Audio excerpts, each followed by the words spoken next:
حضور آگے بڑھے تو کچھ لوگوں کو دیکھا کہ ان کی زبانیں لوہے کی کینچیوں سے کاٹی جا رہی ہیں اور ان کے جبڑے بھی کاٹے جا رہے ہیں، پھر صحیح ہو جاتے ہیں، پھر کاٹے جاتے ہیں۔ جبریل امین سے حضور نے پوچھا یہ کون لوگ ہیں؟ تو عرض گزار ہوئے ہؤلاء خطباء الفتنہ، یہ آپ کی امت کے فتنہ پرور خطیب ہیں جن کی زبان سے نکلتے ہوئے انگارے قوم میں آگ لگا دیتے تھے اور لوگوں میں تفریق، تشتت اور افتراق کے بیج بوتے تھے۔ یہ منبر اور محراب کی ذمہ داری انتہائی حساس ذمہ داری ہے۔ یہ خلق خدا کی اصلاح اور امت محمدیہ کو جوڑنے کا ذریعہ ہے۔ اس سے لوگوں کو بدی سے نکال کر کے نیکی کا راستہ دکھایا جاتا ہے، لیکن اس حساس منصب کو جو نہیں سمجھتے اور اس کو اپنی خواہشات نفس کے مطابق جو منبر و محراب کو استعمال کرتے ہیں، ان کے لیے اتنی سخت وعید کی گئی کہ قیامت کے دن ان کی زبانیں لوہے کی کینچیوں سے کاٹی جائیں گی، ان کے جبڑے کاٹے جائیں گے، پھر صحیح ہوں گے، پھر کاٹے جائیں گے، یہ مسلسل ان کو عذاب دیا جائے گا۔ تو حضور نے پوچھا کہ کون ہیں؟ تو کہا یہ آپ کی امت کے فتنہ پرور خطیب ہیں۔ اللہ اکبر، جو کہتے تھے ان کا اپنا عمل اس پہ نہیں تھا، تو اپنا عمل جب خود ہم اس پہ نہیں رکھیں گے تو وہ اثر انداز نہیں ہوگا۔ بعض لوگ ہمارے پاس آتے ہیں، جناب یہ بچہ ہے اس کے لیے دعا کر دیجئے، یہ نماز پڑھے۔ چلو میں نہیں پڑھتا، ہم نہیں پڑھتے، یہ تو پڑھیں۔ تو میں کہتا ہوں یہ کیسے پڑھیں؟ آپ خود پڑھیں، گھر میں مصلی بچھائیں تو خود بخود اولاد کو ترغیب ہوگی۔ ہاں، زندوں سے مردہ، مردوں سے زندہ، ایسی مثالیں بھی ہیں۔ حضرت نوح علیہ السلام کے گھر میں بھی نالائق بیٹا پیدا ہو گیا۔ تو ایسا ہو جاتا ہے، بعض اوقات اچھے لوگوں کی اولادیں بھی بگڑ جاتی ہیں اور بعض اوقات برے لوگوں کی اولادیں بھی اچھی ہو جاتی ہیں، لیکن ضابطہ یہ نہیں ہے، یہ کبھی کبھی ہوتا ہے۔ ضابطہ یہ ہے کہ اچھے لوگوں کی اولادیں اچھی ہوتی ہیں، برے لوگوں کی اولادیں بری ہوتی ہیں۔ جو ماں باپ کا عمل ہو اس کا عکس اولاد پہ پڑتا ہے، اچھا ہے یا برا ہے۔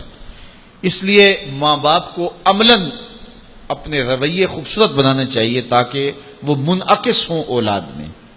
تو اسی طرح ہمارے خطباء جو منبر و محراب کے وارث ہیں، انہیں زیادہ اس بات پہ توجہ دینے کی بجائے کہ میں گفتگو کو مرتب کروں، دلائل سے مزین کروں، کس موقع پہ شعر پڑھنا ہے، کس موقع پہ نہیں پڑھنا ہے، کہاں آواز کو اونچے لے جانا ہے، کہاں آواز کو مدھم رکھنا ہے، کہاں نعرہ لگوانا ہے، کہاں نہیں لگوانا، کہاں ہاتھ کھڑے کروانے، کہاں نہیں کھڑے کروانے، اس بات کو چھوڑے، ساری توجہ وہ اپنے کردار پہ دے۔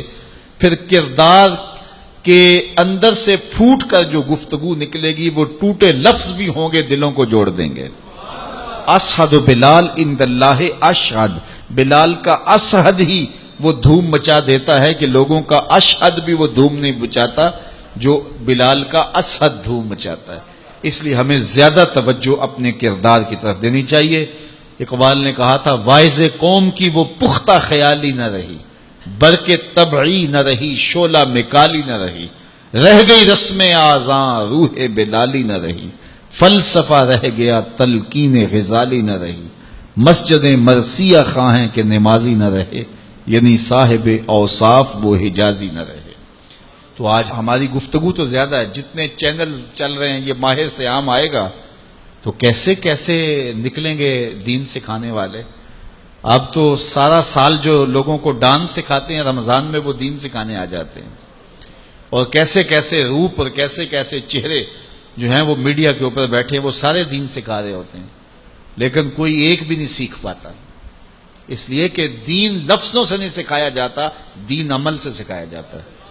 میرے اور آپ کے آقا و مولا کی ظاہری زندگی اس دنیا کے اوپر جو حضور گزار کے گئے ہیں کتنی ہے؟ 63 سال۔ 40 سال تک حضور نے اعلان نبوت ہی نہیں کیا۔ یار کسی کی ذمہ داری ہے پوری دنیا کے اوپر اسلام غالب کرنا، حضور کا یہی کام تھا نا، پوری دنیا کے اوپر اسلام کو غالب کرنے کے لیے آئے تھے، اور تیزی کے ساتھ وقت گزر رہا ہے۔ 40 سال گزر گئے، ابھی تک دعوت دین ہی نہیں دی، اعلان ہی نہیں کیا۔ کہا محبوب 40 سال تک تیرے کردار کا سحر ان کے سینوں میں، ان کی روحوں میں اتر جائے، پھر آپ بولیں گے تو پھر کردار کی چمک اور روشنی اتنی ہوگی تیری بات کا انکار نہیں کر سکیں گے۔ تو 40 سال تک حضور کے کردار کی چمک لوگوں کو جو ہے وہ اپنی طرف بلاتی رہی، اور پھر 40 سال کے بعد حضور نے جو ہے وہ کوہ صفا پہ سب کو بلایا اور بلا کے کہا لوگوں اگر میں کہوں کہ اس پہاڑ کی دوسری جانب سے ایک لشکر آ رہا ہے جو تمہیں کچل کے رکھ دے گا تو میری بات مان لو گے؟ انہوں نے کہا نظر نہ بھی آیا تو کہیں گے ہم اندھے ہیں تم سچے ہو.